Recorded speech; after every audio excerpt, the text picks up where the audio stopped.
Hi! In front of me is INFINIX Hot 11s, and today I would like to show you how you can set up face unlock on this device. First of all, go into Settings.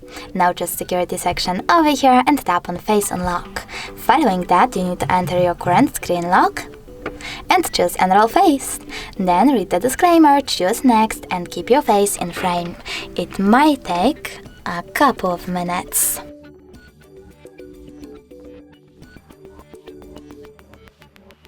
After that, you need to select one of those options by tapping on the best one for you.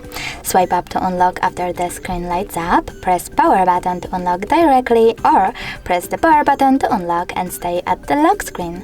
I will go with the first one. When you're ready, click on Done. Now when I turn off my screen, then turn it back on,